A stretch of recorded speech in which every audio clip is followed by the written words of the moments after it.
There is an old saying among the whips and huntsmen of the Shire country, that you may learn more of a man in 1 minute at the side of a frightened horse than in a year at his own table.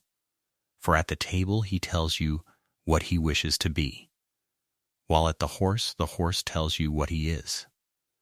And the horse has never once in the history of the world been fooled by a fine coat. Eleanor Hartwell had kept the horses at Crayle for 30 years, and in all that time no one above the rank of head coachman had troubled to learn her name. She was 40 when the story properly begins.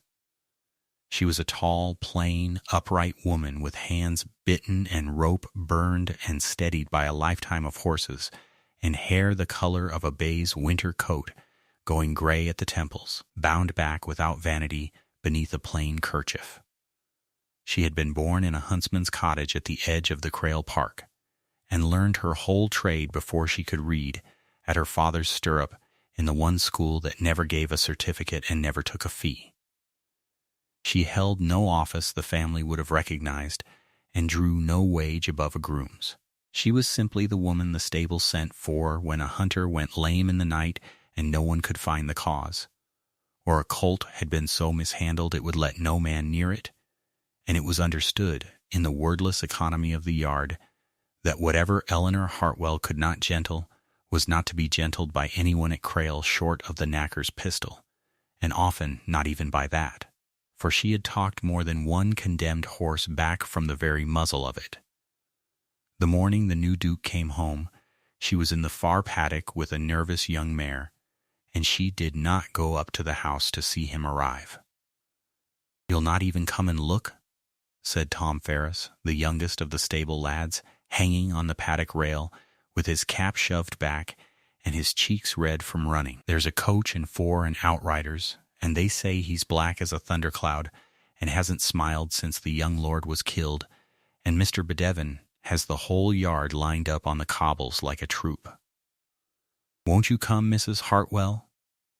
"He hasn't come home to see the stable woman," Eleanor said, without taking her eyes from the mare, "and this one will bolt through the hedge if a strange face comes to the rail just now, and then we'll have a fortnight's work undone in a minute. Go and be looked at, Tom, since you want it so, and mind you stand still and don't gawp." "They say he was a cavalry officer," Tom went on, undeterred, twisting the strap of his cap, "that he charged guns in the peninsula and had 2 horses shot under him, and got a sabre across the ribs at the last that near did for him, and that's why he looks the way he looks. Cook says a man like that will turn the house upside down. Cook says he'll want to hunt 6 days a week and ride everything into the ground. Cook says a great deal," said Eleanor, "and has never yet sat a horse. A cavalryman knows the worth of a good animal and the folly of ruining one, in my experience, or he doesn't, and he isn't worth the leather he sits on, and either way it's no affair of ours until he comes down to the yard and tells us his mind. Now hold your noise, you'll unsettle her. Walk on, girl, walk on." Tom went, disappointed, and Eleanor walked her nervous mare and did not think about the new Duke at all, or told herself she did not.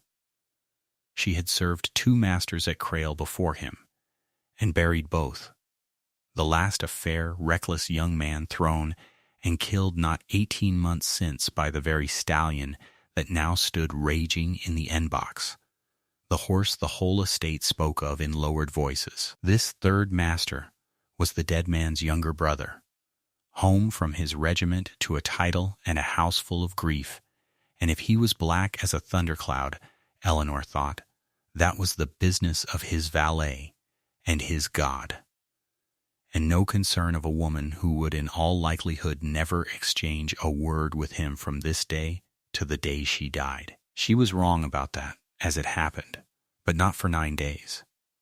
In those 9 days the estate learned its new master the way an estate always learns one, sidelong, and the currency of scraps carried down to the yard. He did not shout. That was the first thing they said of him, and they said it uneasily, for a shouting master can be managed, but a silent one keeps his own counsel, and you never know where you stand. He rode out every morning, hard and alone, on a raw-boned gray hunter from the regiment, and came back white about the mouth with the pain of the half-healed saber wound in his side, and would not have it spoken of.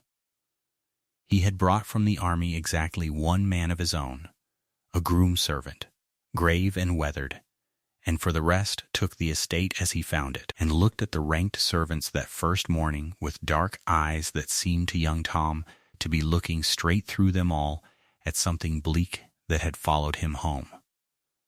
"He's grieving," said Mrs. Dunmore, the housekeeper, over the servants' supper, with the authority of a woman who had buried a husband and both her parents, "grieving hard, and angry with it, and that's the worst kind, for there's no place to set it down. He and the young lord were close as twins once, before the army took him, and now he's come back to a title that's only his because his brother's dead, and every stick and stone of the place with the young one's memory on it. It'd sour any man." And Eleanor, at the foot of the table, thought that Mrs. Dunmore, who was often foolish, had for once said something true, and thought no more about it, and went back down to settle the stable for the night. On the 9th day, the Duke's man came down to the stable yard himself, and asked for her by the name the yard used, which was not her own. His name was Sarn, and he was a lean, grave, weathered person of perhaps 45, with the bowed legs of a lifetime in the saddle, and the flat, unhurried voice of a man who had held horses steady under cannon fire. He stood in the wide stable doorway with his hat in his hand and looked down the long aisle at the ranked loose boxes and the racks of bright tack and the great beams, and then at her, as she came out of a stall with a wisp of hay in her hair. "You are the woman they call Hartwell," he said, "the one that gentles what won't be gentled." "I am, sir, Nell Hartwell. His Grace has a horse," Sarn said, and something in the flat voice went carefully level, as a man's does when he speaks of a thing that frightens him. "The black Emperor, the one that killed his brother, and crippled Jenkins the undergroom a month back, and would have killed the London man they had down in the spring. His Grace will not have him shot. God knows I've argued for it. But he was the young lord's, do you see? And to shoot him would be like—" Sarn stopped, and turned his hat in his hands. "His Grace has sent to London again for a famous breaker, a Captain Ruley, that they say can master any horse alive. He comes tomorrow, and I've been in that end box, Mrs. Hartwell, and looked in that horse's eye, and I do not think a whip is what he wants, and I've no words to say what I mean and no standing to say it if I had. But you've looked at more troubled horses than any man in this shire, so I'm asking you. Come and look at him before the captain does." Eleanor set down her hay fork. "Miss Sarn," she said carefully, "that horse has killed a man I served and was fond of, and lamed another for life. I'll not pretend I've not thought of him, this last year and a half, penned up not 200 yards from where I sleep, going worse every month. But he is the Duke's horse, and the Duke has sent for a famous man, and it is not my place to walk into that box uninvited and be blamed for whatever the horse does next. The famous man they had in the spring," said Sarn, "carried a whip with a lead-weighted lash, and a curb bit I would not put in the mouth of a horse I hated, and he left that animal worse than he found him, and took his fee, and went back to London to be famous somewhere else. That is what a famous man is, in my experience of them. You I am told to trust. Will you come or will you not? You are told to trust me by whom? By Jenkins, that you sat up with 3 nights when the horse broke his hip, and physicked with your own hands when the surgeon had gone. By the head coachman's own daughter, whose pony you gentled when it would let no one near it, by half the yard, Sarn's flat voice did not change, but his weathered eyes did. I made it my business, these 3 days, to ask the yard who among them knows the mind of a horse the way some men know Scripture. Every finger pointed the one way. I am an old cavalry groom, Mrs. Hartwell. I have learned to go where the knowing is, and not where the noise is. The knowing is here, in this yard, in you, and not in any coach from London. Now will you come? There was a long moment in the wide sunlit doorway, a horse stamping somewhere down the aisle, and Eleanor Hartwell made the decision that would remake the rest of her life. Though she made it as she made all her decisions, plainly and without drama. I'll come, she said, but I'll go into that box in my own way and my own time. And no man is to come in after me, nor crack a whip, nor shout, whatever he sees. For a frightened horse in a corner will kill the friend that comes to help it as quick as the enemy, and quicker. And I'll want the truth of how he's been handled since the young lord died. Every bit that's been in his mouth, every man that's laid a hand or a lash on him, and no genteel lying to spare the yard's pride, for I cannot read a horse through a lie any more than through a stone wall. You shall have the truth, said Sarn, if I have to shake it out of every lad in the yard by his collar. That will not be necessary, said Eleanor, brushing the hay from her sleeve and reaching for her father's old snaffle bit where it hung, plain steel, worn bright on its nail by the door. As a rule, it is only necessary to ask a man the truth as though you already half know it. He is so taken aback he generally gives it. Lead on, Mr. Sarn, and walk soft past the end box. He'll have heard us already. The end box at Crayle was the biggest and the strongest in the range, double-planked since the young lord's death, its half-door barred across with an iron rail, and Eleanor had walked past it 1,000 times in 18 months and never once had leave to go in. She went to it now, and looked over the barred door, and the horse looked back at her, and she stood a long while and did not move and did not speak, and let him look. He was the most beautiful animal she had ever seen ruined. A great black stallion, 16 hands and more, deep through the girth and clean in the leg, with a small fine head and an eye that should have been bold and kind, and was instead white-rimmed and wild, rolling to keep her in its sight. He stood jammed into the far corner of the box with his quarters to the wall and his head low and swinging, and every line of him was the line of a creature waiting to be hurt and meaning to hurt first. There were half-healed wheals across his flanks. There was a raw, galled place, crusted and weeping, high on his back where the saddle sat, and when he flung up his head at some small sound from the yard, Eleanor saw his mouth, and something behind her plain face went very still and very cold. "Who is that?" said a voice behind her, a hard, low voice roughened with the ghost of the parade ground in it. "Sarn, who is this woman, and what is she doing at that door?" She turned. The Duke of Crayle stood a few paces off in the aisle, in a plain dark riding coat, one hand pressed unthinking to his left side where the wound was, a tall, big-framed man gone spare and hard dark hair, a face that must once have been handsome and was now merely stern, the skin weathered and drawn.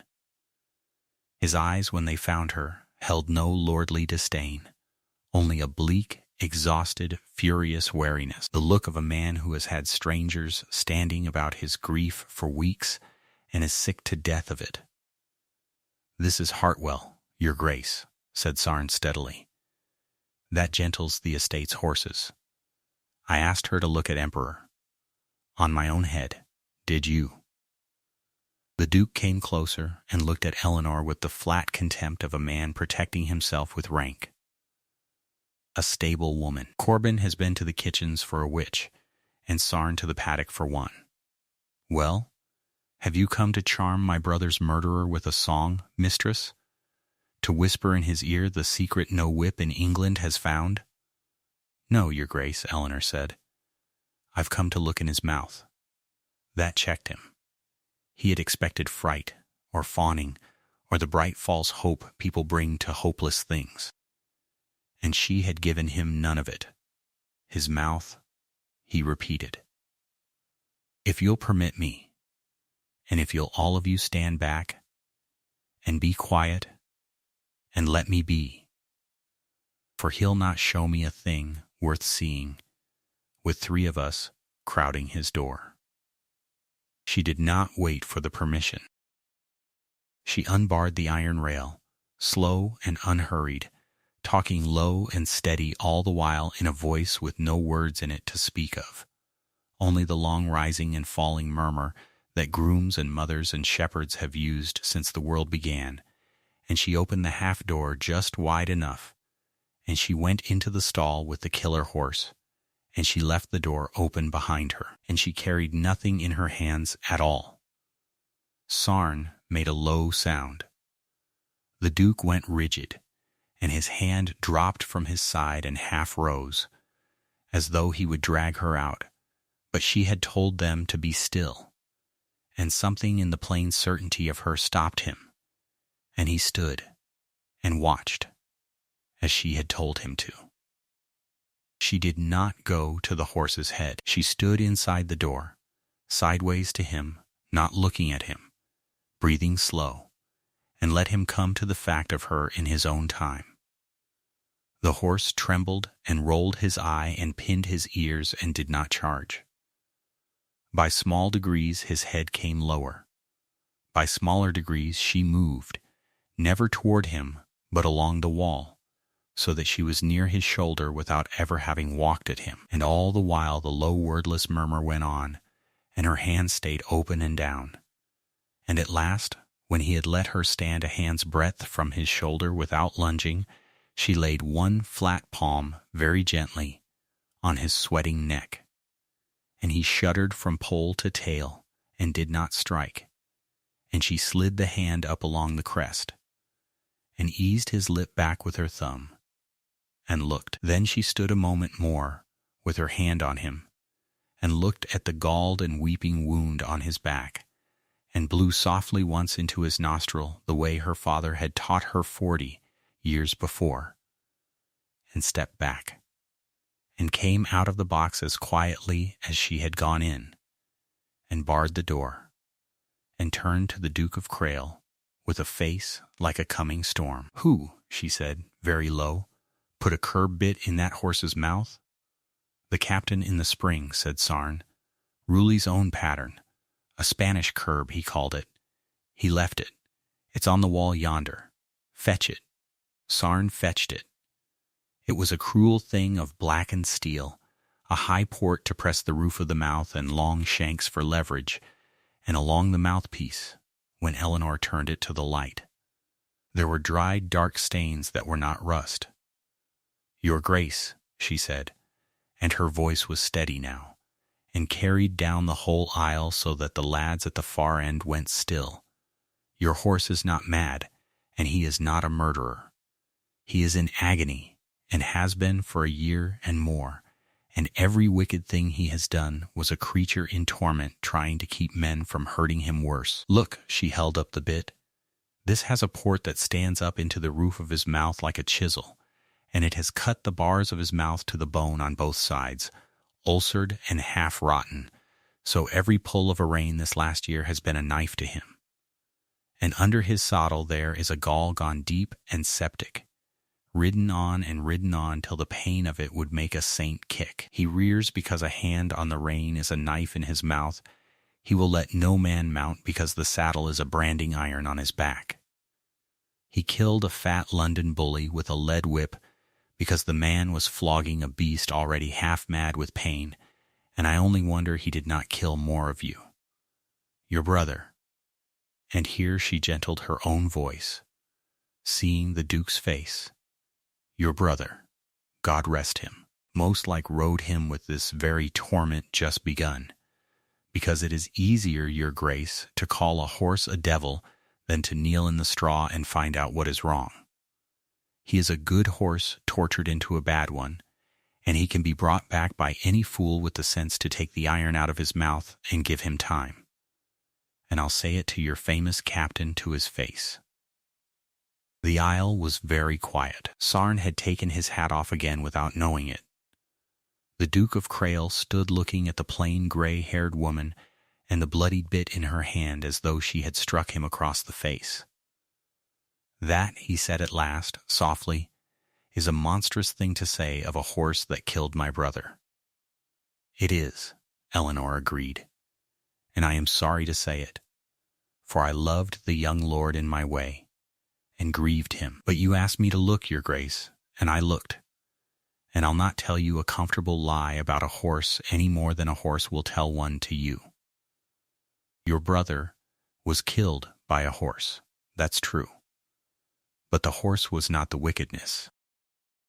The wickedness came after, in a whip and a bit, from men who found it easier to master an animal by torment than to trouble to understand him. If you want to be angry at something, your grace, be angry at that. But do not be angry at a creature for screaming when you have spent a year driving a chisel through the roof of his mouth. You are very free, said the Duke, and there was danger in it now. The low danger of a grieving man who has been handled gently for weeks and is aching for something to break. Do you know what I might do to a servant who spoke to me so? Do you know what I may do to you now? I have a fair idea, your grace, said Eleanor. You may have me turned off the estate tonight, without a character, and at my age, and in this country that is very near a sentence of the ditch, and I dare say you know it. Or you may have me whipped, if the mood's on you, for they'll not stop you. I thought of both, walking to that box, and I find, on the whole, that I would rather be turned off for telling you the truth of your horse than kept on for standing by while a famous man flogs him into his grave and calls it mastery. So there it is. I've said my piece. What you do with it is between you and your conscience, and I'll trouble neither any further than you wish. For a long moment she thought he would have her whipped out of the yard. Then something moved in the dark eyes, not warmth, not yet, but the flat, appraising attention of a soldier who has just heard, from an unlikely quarter, a report that has the ring of hard truth in it. Send Ruley back his fee and his bit, and tell him not to come, said the Duke, to Sarn, not taking his eyes from her. And you, Hartwell, he made her name sound like a challenge. If you are right, I have let a good horse be tortured under my own roof and blamed him for it, and I do not care to have done that, and I will owe you, and I do not like to owe. And if you are wrong, and that animal kills you tomorrow in that box the way he killed my brother, it will be on my head that I let a woman go into him. And I will not forgive you for that either. Do you understand me? Perfectly, your grace, said Eleanor Hartwell. Then we had best make sure I am right. Take the shoes of pity off him, so to speak, and give me 3 months, and let no man touch him but me, and I'll show you your brother's horse again, or as near as the whip has left of him. She was right. It is worth saying plainly, because the yard did not believe it for a month, and the Duke did not believe it for longer, that she was simply unglamorously right, in the way that competence is right, without any magic in it at all. She had the murderous curb bit locked away, and the saddle with it. She dressed the septic gall on his back herself, twice a day, and it wept and stank, and then began slowly to clean and to close. She put nothing in his mouth for a fortnight but her own bare hand, and when he would suffer it, her father's plain steel snaffle, hung loose so it touched nothing. She did not ride him, nor lunge him, nor school him. She sat on an upturned bucket in his box an hour every morning and evening, and did nothing but be there, and talk low, and let him learn that a human being could come near and go away again and leave no pain behind. And the yard whispered that the Hartwell woman had lost her nerve and her wits both, sitting on a bucket to be murdered, and Bevan said loudly in the tack room that when the black finally stove her skull in, he, for one, would not say he had not seen it coming. On the 9th day, the horse lipped a carrot from her open palm. On the 14th, he rested his chin very lightly on her shoulder while she sat, and something in the great creature let go all at once, the way a held breath lets go. And Eleanor Hartwell sat still as stone under that heavy, trusting head and let her own eyes sting, and told no one. Within a month, the wound was a clean pink scar. Within 6 weeks, she was leading him out on a loose rein, and he walked beside her like a lamb, while the whole yard came to its doors to watch, and did not make a sound. And in all that time, by degrees so small neither marked the moment, she and the Duke of Crayle fell into the strangest intimacy either had ever known, that of two solitary people bent over the same wordless healing work, where rank thins to almost nothing, and a great man who comes down at dawn to see whether his brother's horse will live cannot easily go on pretending the woman saving it is beneath his notice. His name, she learned, was Gabriel, not that she ever called him so.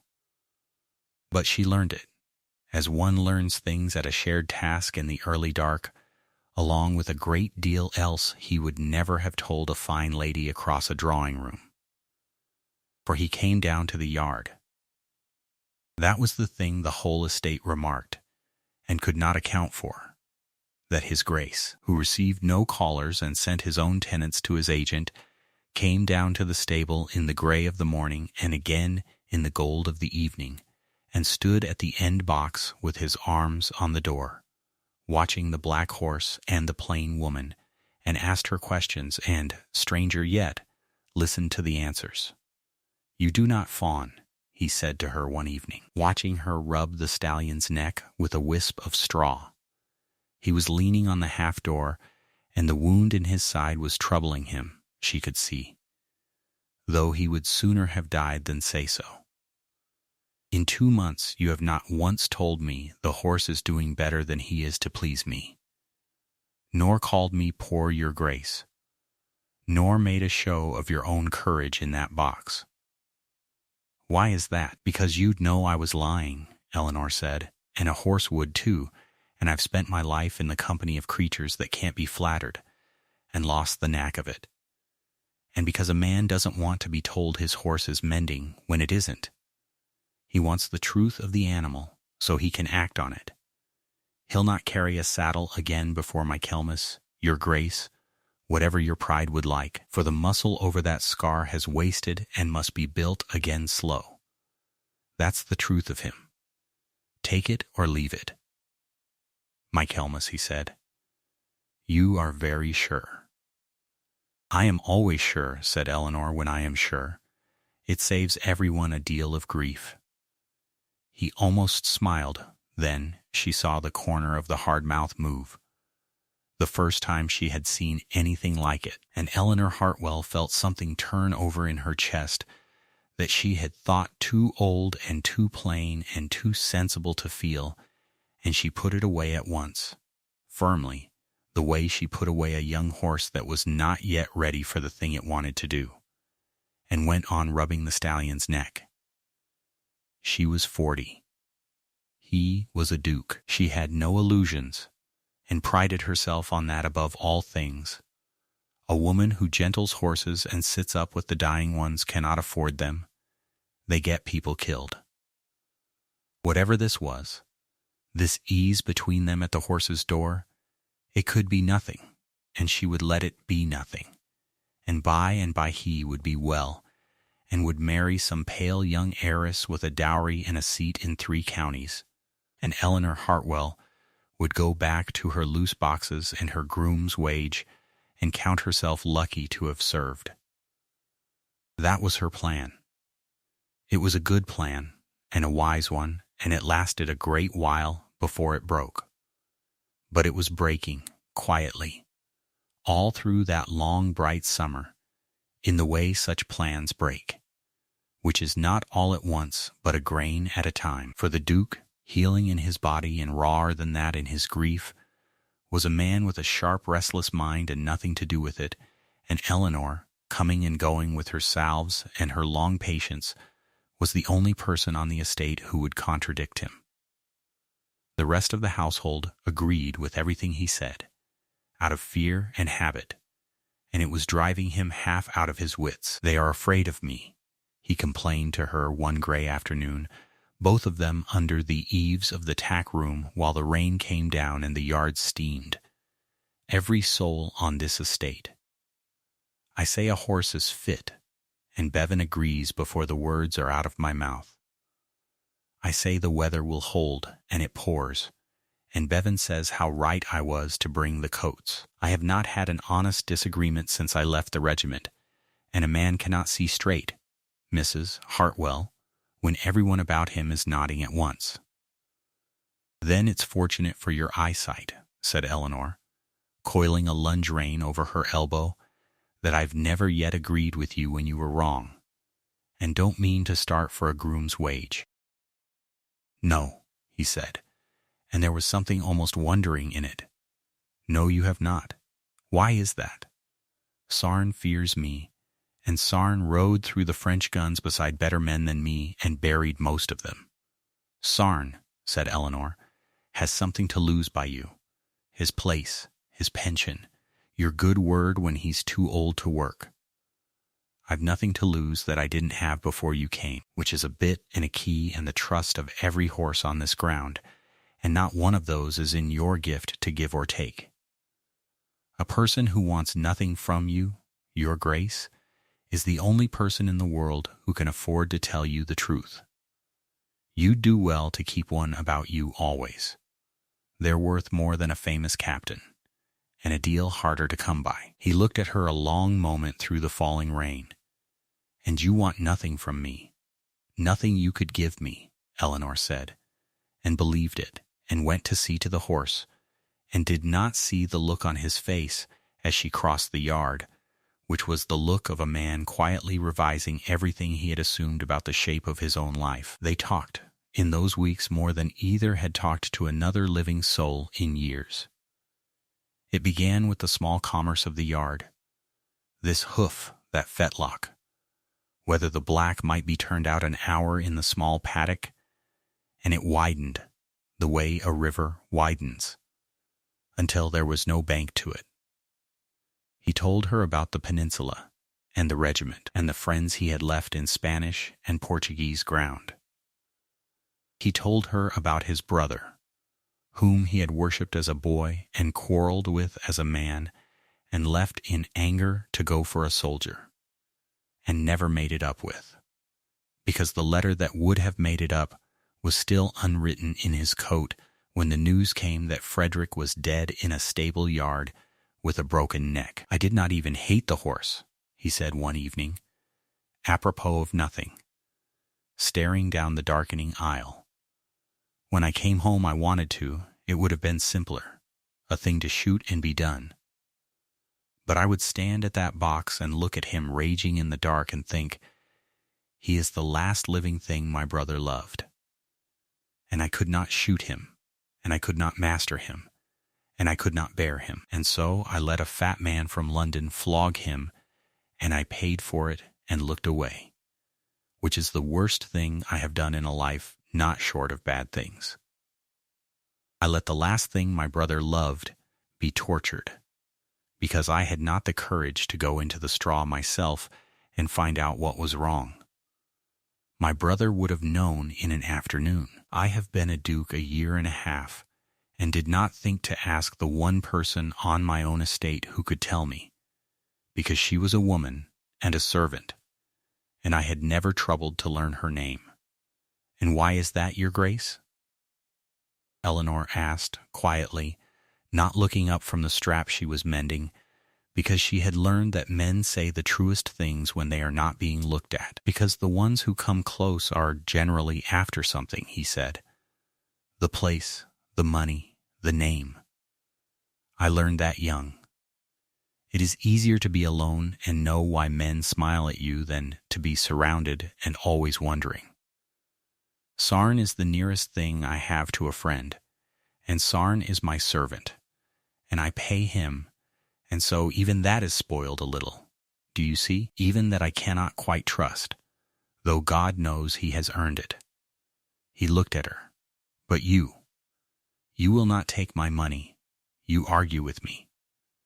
You told me to my face my dead brother most likely brought the horse's ruin on himself, and did not soften it to please me.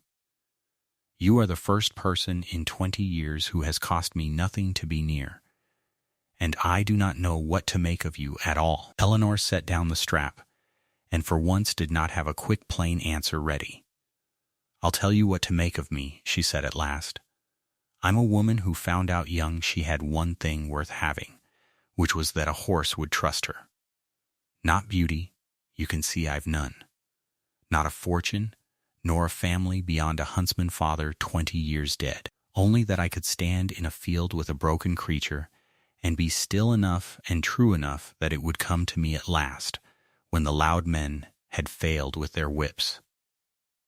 So I learned the one thing that would have me, better than the men who do it for money, because it was all I had and I could not afford to do it by halves. And a person built entirely out of the one thing that can't be faked, for a horse cannot be lied to. It feels the fear in your hand and the falseness in your voice, loses the very trick of lying to please a great man. Not out of courage, out of long practice at the opposite. There's no witchcraft in it. I'm only a woman who tells the truth, because it's the single thing I was ever good at, and I've grown too proud of it to give it up. The Duke was silent for a long time. That, he said finally, is the most honest account of a life I have ever heard a person give. Do you know, I could not give you its equal? I have had every advantage you have lacked, and I could not tell you in one breath what I am for, as you have just told me what you are for. I begin to think, Mrs. Hartwell, that you are the richer of the two of us, and always have been, and that this is the joke the world has been keeping from me my whole life. The world keeps that joke from most great men, said Eleanor, taking up her strap again. It's not kind to spoil it for them, as a rule. They don't thank you. Now go up to the house, your grace, and rest that side, for you've been favoring it this half hour and think I've not seen. And a wound that's rushed heals crooked, in a man the same as a horse. He went up to the house, and did not stop coming down to the yard, and neither, if she was honest with herself in the dark of her narrow room over the tack store, did she want him to. That was the trouble. She looked forward, all through her long day of lame hooves and Bevan's sour looks, to the evening hour when the Duke would come down and say something dry and unlikely, and she would say something dry and unlikely back, and for a little while two people who had spent their whole lives being either feared or overlooked would be simply equals, at ease. She knew it was a danger. She had watched other women make fools of themselves over their betters and sworn she never would. She told herself it was only the closeness of a shared labor and would pass when the horse was mended, and she was, for once in her rigorously honest life, lying to herself, and some cool, clear part of her knew it and let her. Because it was not only she who had changed. The Duke, mending, had begun to watch for her, and Sarn saw it first, as Sarn saw most things from under the brim of his hat, and said nothing to a soul, and quietly began to treat Mrs. Hartwell as a person of consequence in that yard. The rest of the estate saw it too, and it pleased them less, for it upset the order of things, and servants above all people lean upon the order of things. Bevan, the head coachman, who had 30 years' seniority and a nice sense of his own degree, could not abide that a mere gentler of horses on a groom's wage should be the one the Duke came down to speak with, and the not abiding it made him unkind, in the way men are unkind about what threatens the little kingdom they have built. Eleanor felt the change, the small silences when she passed, the jobs given to others that would once have come to her, and grieved a little, for that yard had been her whole society for 40 years, and she had done nothing to earn its coldness, but be listened to by a lord. "They think I'm reaching above myself," she said to Sarn one morning, plainly. Because plainness was her habit, the two of them mucking out in the cold dawn, Bevan and the rest. "They think I've got notions." "They think," said Sarn, leaning on his fork, "what small men always think when they see one of their own singled out, that it must be by some trick, since it can't be by desert. For if it were by desert, then any of them might have earned it, and did not, and there's no thought less comfortable than that one." He looked at her with his flat, weathered eyes. "Pay it no mind, Mrs. Hartwell. You've done nothing wrong. You've saved a good horse that better paid men left for dead, and told a grieving man the truth when it would have been easier to lie, and he's had the wit to be grateful. If the yard can't bear the sight of that, the fault's in the yard, and in Bevan, who's a small man in a big coat and always was. That's a handsome thing to say, Mr. Sarn, and I thank you for it. But it's easy for you. You're the Duke's own man. Your place isn't in this yard, so you don't mind losing your standing in it." "No more, I think," said Sarn quietly, "is yours any longer, though it's not my place to say so, and I'll not say it again." And he touched his hat and went back to his fork and left Eleanor standing in the cold dawn light with a feeling that was not quite fear and not quite hope, understanding for the first time that whatever was happening to her had already gone too far to be undone, and that she stood now between two worlds and belonged wholly to neither, and that this was a lonely place to stand, and would grow lonelier before it grew otherwise, if it ever did. The break, when it came in the tack room, over the bread and cheese of a wet noon, and it came from Bevan, who had been swelling toward it for a fortnight. "I'm sure," said the head coachman, to the room at large, but at Eleanor in particular, in the voice of a man who is not sure at all, and means everyone to know it, "I'm sure it's a fine thing, to be so very thick with his grace, a gentler of colts, that came up in this yard barefoot behind her father. A fine thing. I only wonder that some folk find the time for their own proper work, with all this standing about the great box being talked to by dukes. There's the carriage team's harness gone stiff and green for want of soaping, that I hear no one's touched. But there, some of us keep grander company now." The room went still. The lads studied their bread. Eleanor set down her knife. "The carriage harness," she said quietly, "I soaped and oiled Tuesday. Mr. Bevan, the whole set, as you'd know if you'd looked in the harness room instead of at me. I've not missed a lame hoof nor a sick colt nor a stiff strap in this yard since the black fell to me. If I had, you'd have had it round the whole estate before the kettle boiled. So let's have the true grievance, and not the harness, for the harness is done and we're neither of us fools." "The true grievance," said Bevan, coloring, "is that you've got above yourself, Nell Hartwell, and the whole yard sees it but you. Being sent for by his grace, being asked your opinion, as if you were quality, as if 30 years of me keeping this stable counted for nothing against a woman that gentles ponies. It isn't fitting. It isn't your place, and when it ends, as end it must, for such things always end, it's this yard you'll be crawling back to, and I only hope you'll not have made yourself too fine for the company you'll be glad enough of again." It was said in spite, but there was fear under the spite. The old deep fear of the below-stairs and out-of-doors world, that one of its own, singled out, will forget the rest, and that the order which shelters them all will crack. Eleanor heard the fear under it, and it took the anger out of her, and she answered the fear and not the spite. "I've not forgotten one soul in this yard," she said, "and I'll not, whatever comes. I gentled the pony half your household learned to ride on, Mr. Bevan, and sat up with your bay mare the night she twisted her gut, and never asked a thing for it. If his grace asks my opinion of an animal, I give it, because he's my master, and it would be dumb insolence to hold my tongue, and if that makes trouble for me, the trouble's mine. But I didn't seek it. I went to that box because Sarn begged me, and no man else would go in, and I'd have gone the same for the meanest cart horse in the shire. For a horse is a horse, and I don't weigh them by whose crest is on the door. You may call that above myself if you like. I call it my trade. And I'll thank you to leave the young lord's memory out of it, for I loved him too, and I'll not have his name made a stick to beat me with." There was a silence.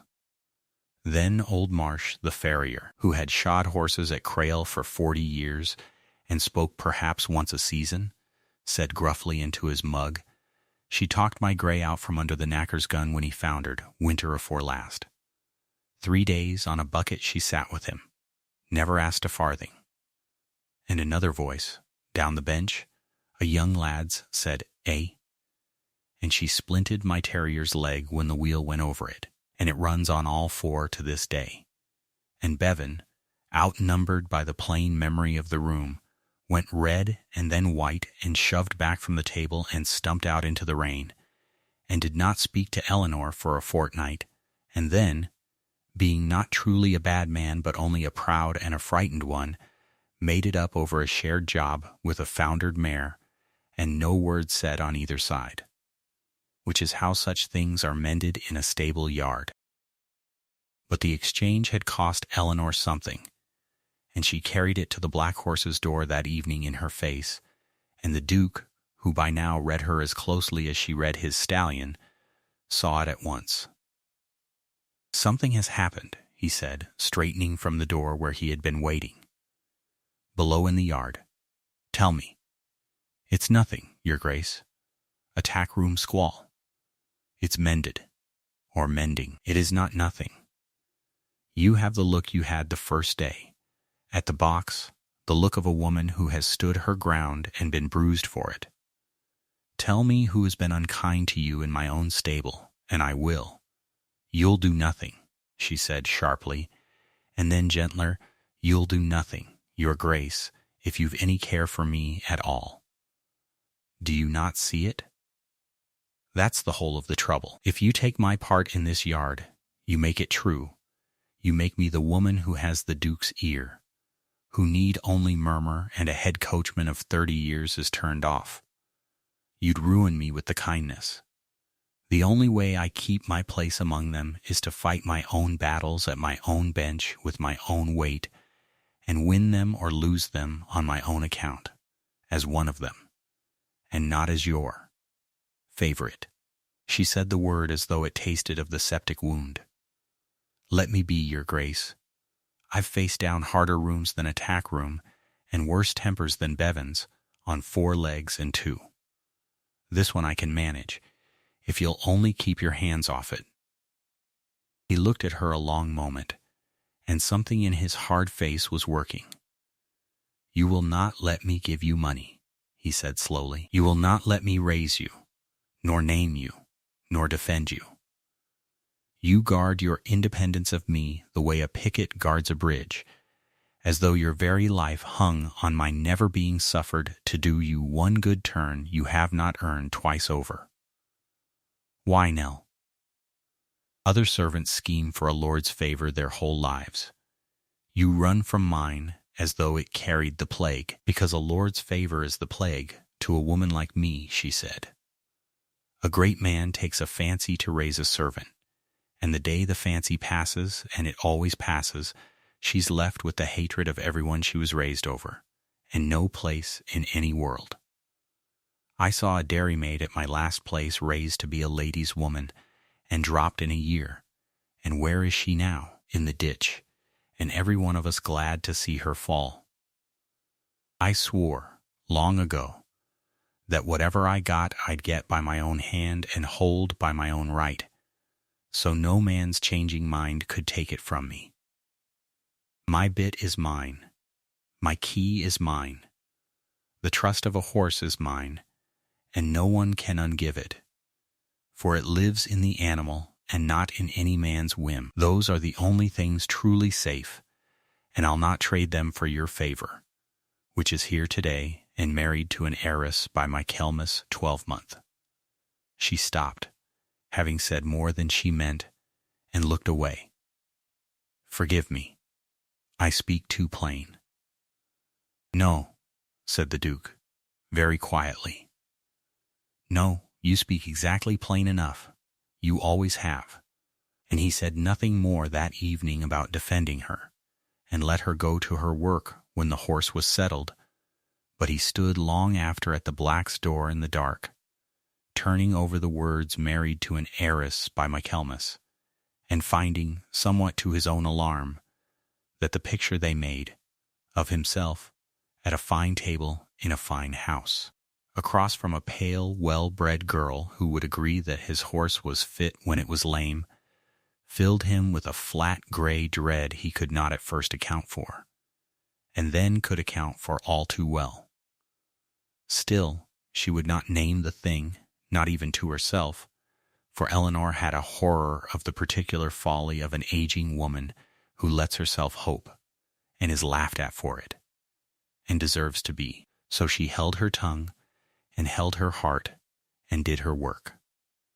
And when the Duke, growing stronger, took to asking her judgment on matters that had nothing to do with horses, the character of a man who had applied to be his bailiff, a quarrel between two tenants over a boundary ditch, whether a letter to his agent struck the right note, she gave him her plain sense, and pretended not to notice how far outside her station the asking took her. He asked, he told her once, because a life spent reading creatures that could not lie had made her the best reader of the truth beneath a face he had ever met, and since he had begun to ask her, he judged such matters better than ever he had alone. And so it went, week by bright week through that long summer, the two of them building without a word for it a partnership that had no name and no permission and no place in the ordered world of Crayle. A thing grown quietly at the door of a horse's box that would have to face the daylight eventually, and be seen, and be judged. Eleanor knew the daylight was coming. She did not know it would come in a grand hired chaise, wearing regimentals it had no more right to than a jackdaw to peacock's feathers, cracking a lead-weighted whip. Captain Ruley came in September, when the black horse was near mended and going quiet under a saddle again in the small paddock, and he came in a fury dressed as duty. He had heard, in London, that his most illustrious client had dismissed his methods and sent back his fee on the word of a stable drab, and that the horse he had pronounced incurable was being ridden about a Crayle paddock by the woman like a hack, and it had brought him north in a rage. For a famous horsebreaker who can be shown up by an unlettered countrywoman is a horsebreaker whose fashionable custom is bleeding to death.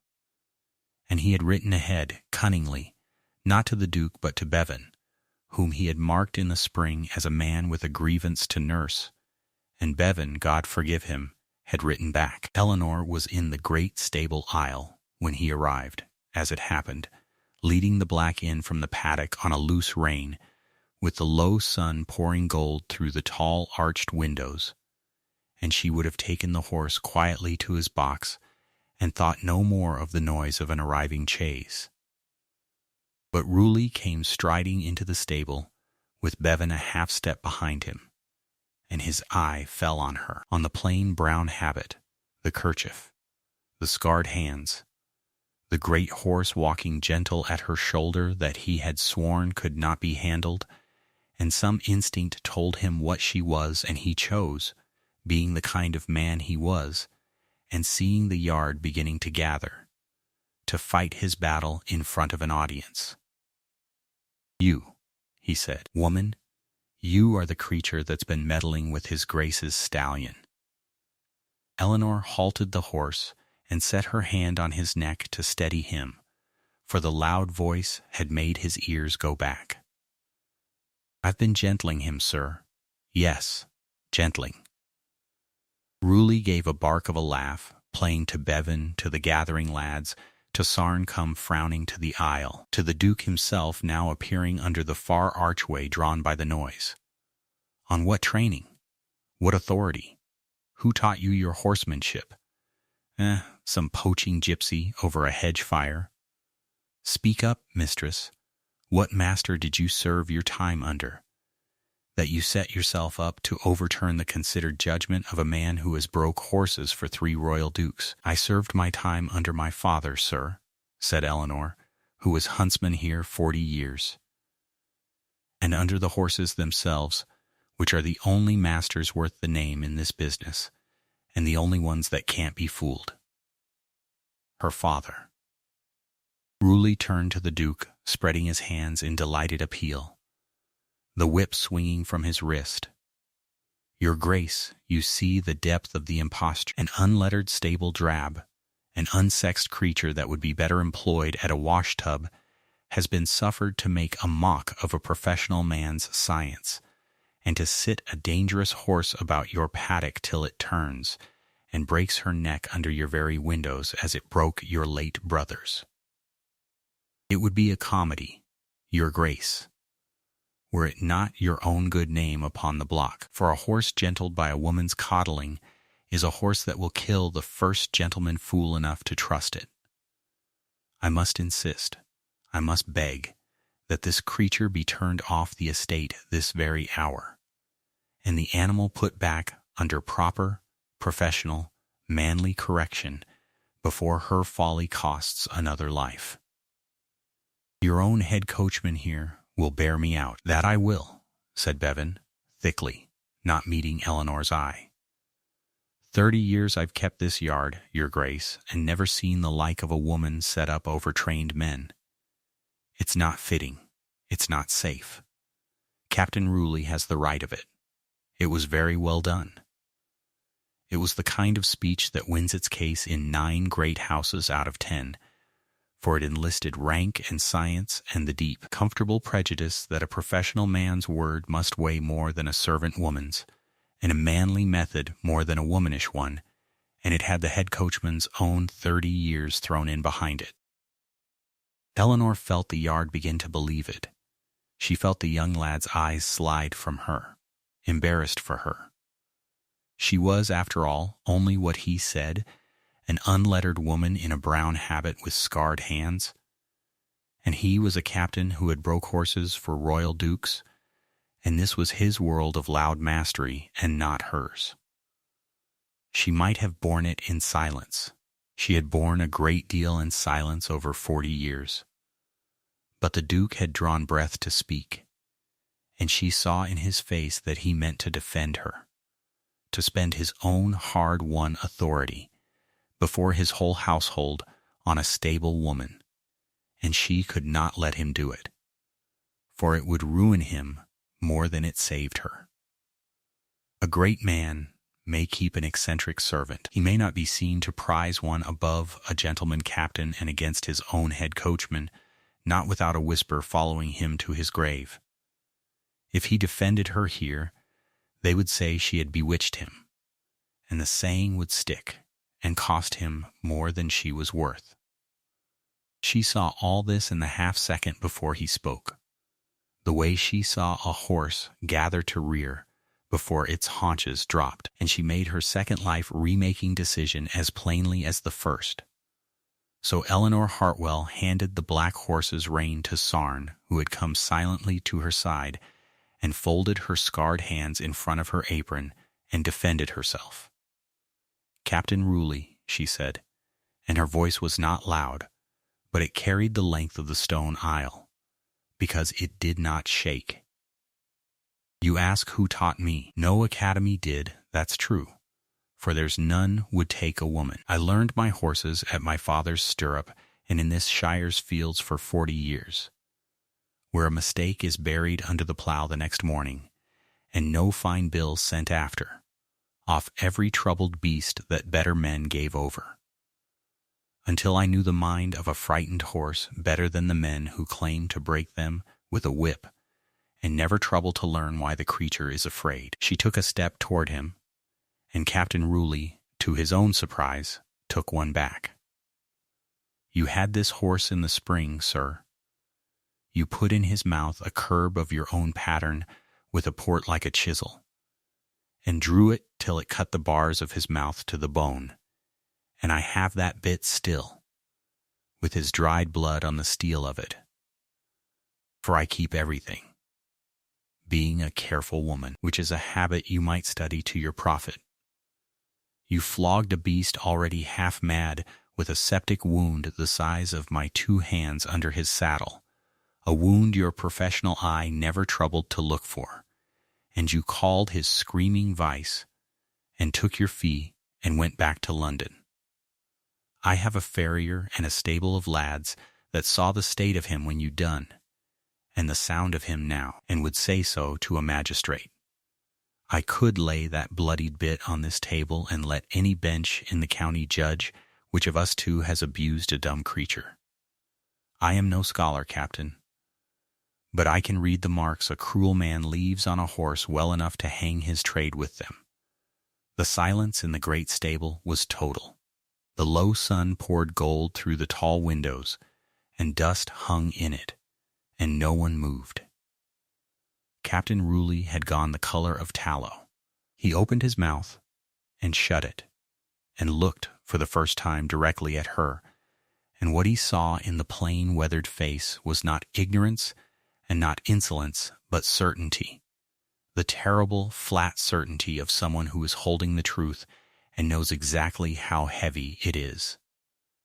He was a clever man in his way, and he understood in that instant that this woman was not bluffing, that the bit existed, bloodied, kept, that she had a yard full of witnesses and the calm to use them, and that if he pressed his cause one word further she would produce it all, and his ruin would begin here in this cold northern stable, and follow him back to every fashionable mews in London where a gentleman's cruelty to a horse was still, just, a thing that could shame a man out of his custom. "This is absurd," he said, but the bluster had gone thin. The ravings of a spiteful woman, dressed up in cant she's picked up parroting her betters. No magistrate would hear a stable drab against a professional man. No court would. "Then you've nothing to fear from the bit, sir," said Eleanor, "and no reason to want me turned off before it can be looked at. A man that's easy in his handling of a horse doesn't tremble when a stable woman offers to show his own bloodied bit to a magistrate. He says, 'By all means, show it. It'll clear me.' I notice you've not said it. You came here today to have me put off this estate before anyone looked too close at what you left in that horse's mouth. You're too late, Captain. Half this yard has looked at it." And the horse himself, she nodded to where the black stood quiet at Sarn's shoulder, one hind hoof tipped up at rest, dozing in the gold light, is the plainest witness of the lot. For there he stands that you swore was a killer none could handle, asleep in a sunbeam, and not a soul in England will believe he came so by the whip." "I see," said Ruley, and his voice had gone to a thread, "that his Grace's yard has been poisoned against a professional man by more than one means." He shot a look at Bevan, who had gone gray, and was staring at the cobbles, having grasped a beat too late that his ally was drowning and would pull him down. "I'll not stay to be insulted by a servant and a horse. Your Grace, I wish you joy of your she-groom. When she is dead under that animal's hooves, my judgment will stand vindicated, and my fee will still be owing. Good day." He went. He strode down the long aisle and out into the yard, and the sound of the chaise driving off went up between the stable walls and came back down. And no one moved. And Eleanor Hartwell stood in the enormous quiet, with her scarred hands folded and her heart going hard, and thought, with a strange calm, "Well, that is done.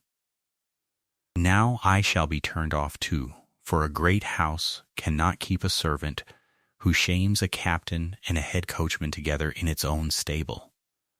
Whatever the truth of it." She turned to the Duke to say something of the kind, to make it easy for him, to give notice before she could be given it. He was looking at her as though he had never seen her before. "Mrs. Hartwell," said the Duke of Crayle, and it was the first time in 30 years anyone in that yard had put the Mrs. in front of her name. "Will you come into the library? There is a great deal I find I wish to say to you, and I had rather not shout at the length of my own stable in front of the grooms." She gave the black's rein a last steadying touch, and left him with Sarn, and went up to the house.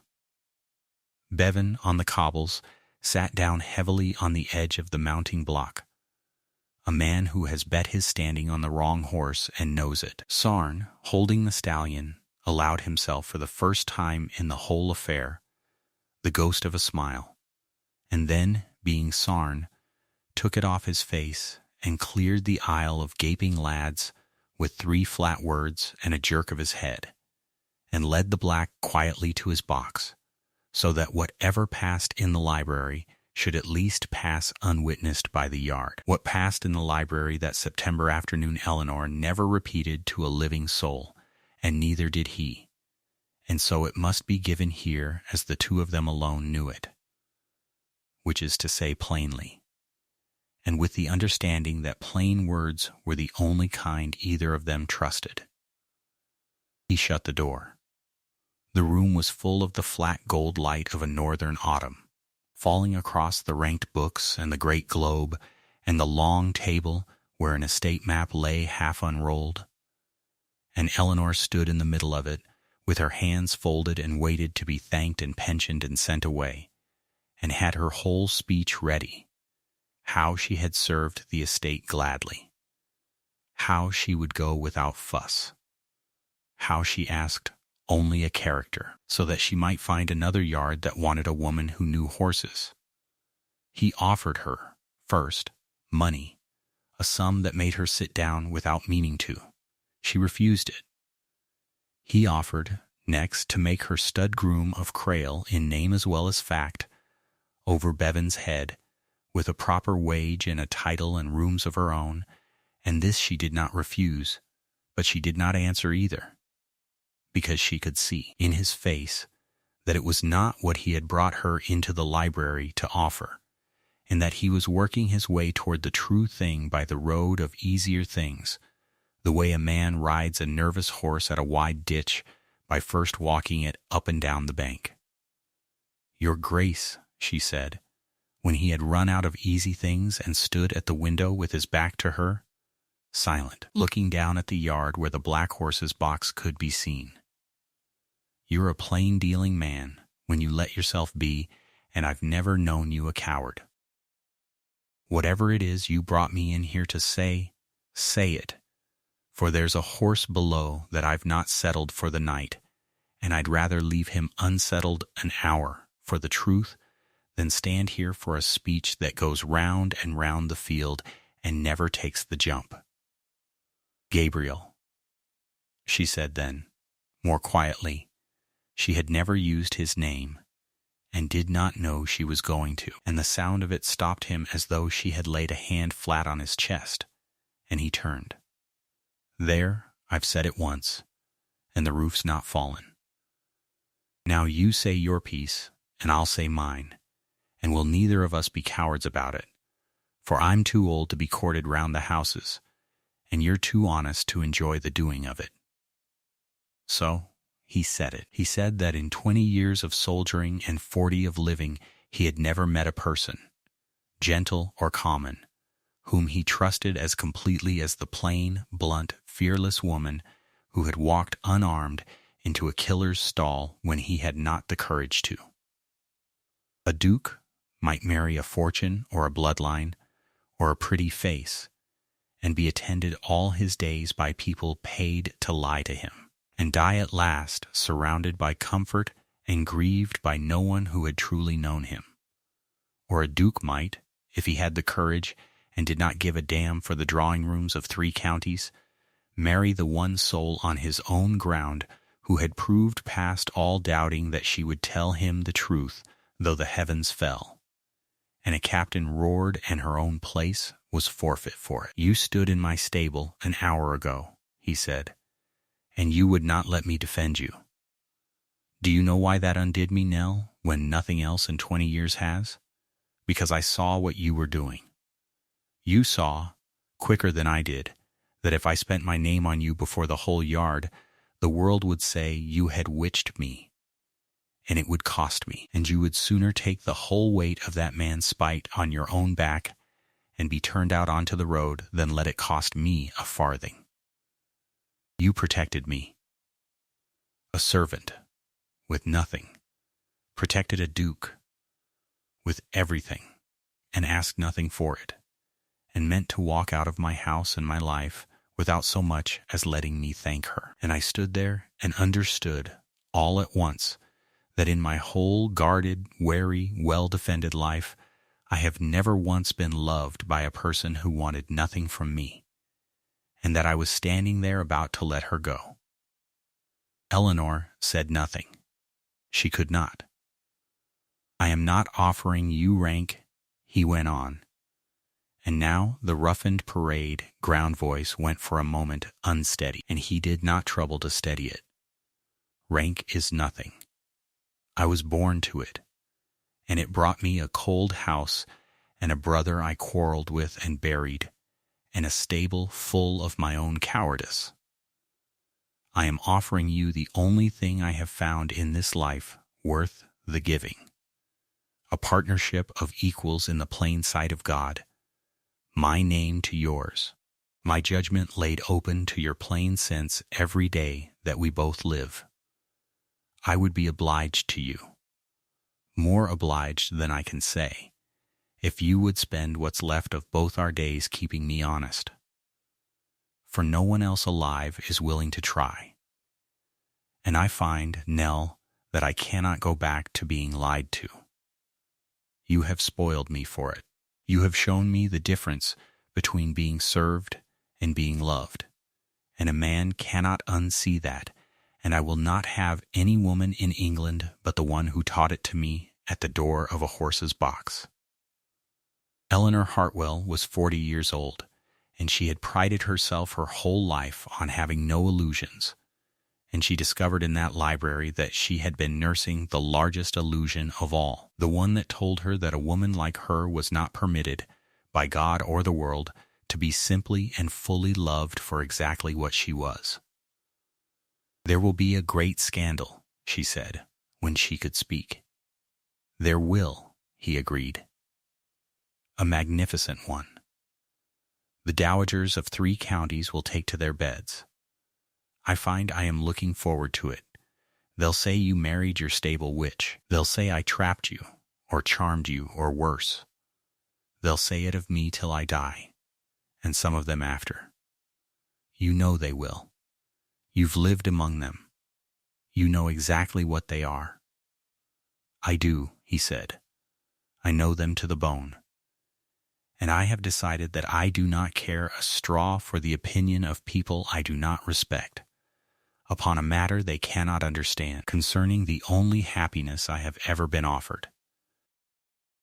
They will say the Duke of Crayle married the woman who saved his brother's horse when the finest breaker in London had tortured it half to death. Let them say it. It is even true."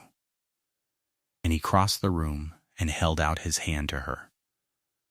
Not a lord's hand offered to be kissed, but a plain hand offered to be taken, palm up, level, between equals, and scarred across the back, she saw, from some old campaign. Nell, I have asked you a question. You have never in your life left an honest question unanswered to spare a person's feelings. Do not begin now. And Eleanor Hartwell, stable woman of Crayle, looked at the offered hand, and at the dark eyes that had learned at 42 not to lie to her, and she gave him the truth, as she had given him nothing but the truth from the first hour, because the truth was the only dowry she had ever owned, and it turned out to be the only one he had ever wanted. Yes, she said, God help us both. Yes, they were married in the small gray parish church at the edge of the park, quietly, in the last week of September, with the rowan berries red in the hedges and the whole scandalized county watching from behind its curtains, and not one of them invited. Sarn gave the bride away, gravely, and thought his old campaign-hardened heart would crack with the rightness of it. Mrs. Dunmore wept through the whole service, and Tom Ferris, holding the door, told everyone in the yard for the rest of his life that he had always known there was more to Mrs. Hartwell than the bits and the salves. And when the plain vows were said in the plain words Eleanor had insisted on, the little church was so still they could hear the rooks in the churchyard elms, and, faint across the park, a horse calling to another horse, and more than one hard old tenant, come to Gop and stayed to be moved, said afterward that the silence in that church when the stable woman became the Duchess of Crayle was the silence of a whole small world quietly rearranging itself around a truth it had not seen coming. And the dowagers did take to their beds, exactly as promised, and the drawing-rooms of the county hummed for a season with the delicious horror of it. The Duke and his horse-witch, the Duke and his she-groom, the Duke who might have had any heiress in 3 counties and chose instead a 40-year-old servant with scarred hands and no more pedigree than a hedge. They waited, all of them, for the marriage to sour, for the Duke to tire of his eccentricity, for the stable woman to be quietly pensioned to a cottage when the strangeness of her wore thin. They waited a long time, and they waited in vain. For here is the thing the drawing-rooms could not understand, having never in their scented, idle lives possessed it. The Duke of Crayle had not married beneath him. He had married the one person he had ever met, who was, in the way that finally mattered, entirely his equal, who owed him nothing, feared him not at all, and had proved with a bloodied bit and a gentled horse that she would face down a gentleman and forfeit her own bread rather than let a lie stand or a dumb creature suffer. A man may buy flattery by the yard. He cannot buy that. She never played the great lady, and never tried to. She wore good plain habits and no jewels, and kept, to the first outrage of Mrs. Dunmore and the eventual fierce pride of the whole estate, her own key to the stable and her father's plain steel snaffle bit hung by the door, and went down to the yard most mornings as she always had, to gentle the troubled ones and turn away no beast brought to her. And now they were brought in far greater numbers. For word had gone round the shire that the Duchess of Crayle could bring back a horse others had given up, and would take no fee she was not freely offered. She made her peace with Bevan, who kept his place, chastened, and served her the better for having wronged her, and the great black stallion Emperor, that had killed one master and been condemned by a famous man, lived out a long and gentle life at Crayle, and carried the Duke himself to hounds in the end, sound and bold and kind, the plainest proof in the county of what the horse had needed all along, which was not a whip, but an hour on a bucket, and a woman who would not lie to it. She trained clever young women under her, grooms and tenants grown lasses with quick hands and no prospects, and taught them not to break a horse but to gentle it, the slow way, the true way, so that her knowledge should not die with her, but pass into hands that would use it.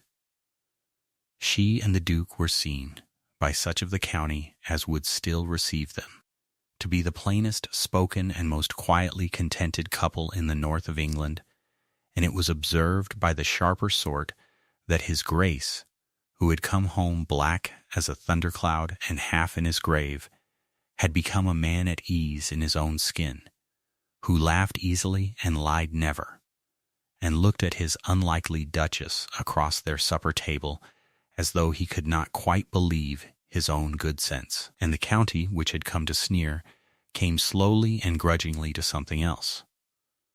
For it is one thing to keep up a scandal about people you never see, and another about neighbors whose Duchess rides 20 miles in the rain to save the plow horse a tenant's whole living hangs upon and asks no fee, who is, in 100 small, unarguable ways across the years, plainly and inconveniently good. The dowagers who had taken to their beds got up again, in time, and found that the Duke and Duchess of Crayle could not be cut without cutting off the best run and most open-handed estate in the county, and one by one, with the poor grace of proud people admitting a mistake, they came round. Some came for the connection and stayed for the woman. A few, the honest ones, came simply to say they had been wrong, and were received without a flicker of triumph, and given tea, and never once reminded of it, which shamed them more than any reproach could have done. He lived another 30 years, the same span she once remarked to him, that she had kept his stable unregarded, and he died at last in his own bed, at a great age for that hard century, with his scarred hand in her scarred one, and no stranger in the room. She sat with him at the end as she had sat with the black horse at the beginning, still and true, and told him the truth to the last, which was that he had been a great deal of trouble and worth every hour of it. And he laughed his rusty laugh one final time and told her she was the only sound thing he had ever brought home, and slept and did not wake. And she closed his dark eyes herself and did not weep until the door was shut, because she had always believed that a person's grief, like a horse's trust, is their own, and not a thing to be performed for onlookers. She outlived him by 7 years, and kept the stable to the end, and was, by the time she followed him, so beloved across that whole broad reach of shire and field that they lined the lanes for her funeral 3 deep. Tenants and grooms and the grown households of the servants she had taught, far more than had ever lined them for any duke, and among them not a few of the fine folk who had once taken to their beds at the scandal of her, and lived long enough to be ashamed of it, and glad they had come round in time to know her.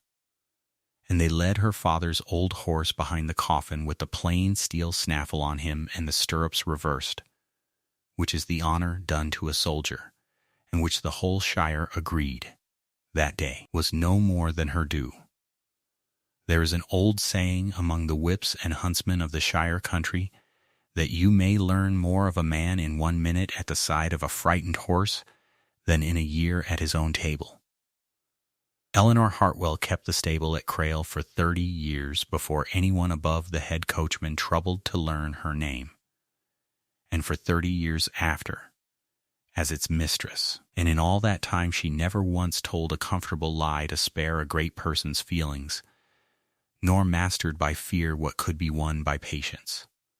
She was not saved by her meekness, for she had none, nor by her beauty, for she had none either. She was saved, if saved is the word for a woman who was in plain truth the one doing the saving, by the plain, unfakeable fact of what she knew, and by the rarer courage to stake everything on it in a stable full of people who would rather she had held her tongue. And that, in a world forever dazzled by the coat and the commission and the famous man's fine bill, was the whole of her, and it made her the truest lady in the county.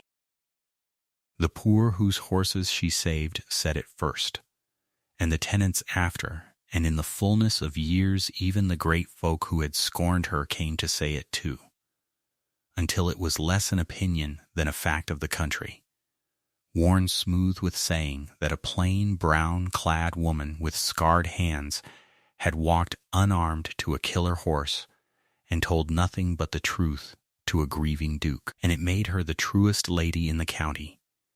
And it was said of her, long after, whenever a proud man was flattered to his ruin or a wise woman overlooked for her plainness, said quietly, the way the truest things are said, that she had healed what a whole troop of loud men had only broken, with nothing but stillness and time and the plain truth that none of them had the humility to try, and it made her the truest lady in the county. Thank you for listening to the story all the way to the end. Please tell us which city you are watching from and what this story made you feel. And if it moved you, consider subscribing softly so you won't miss the next one.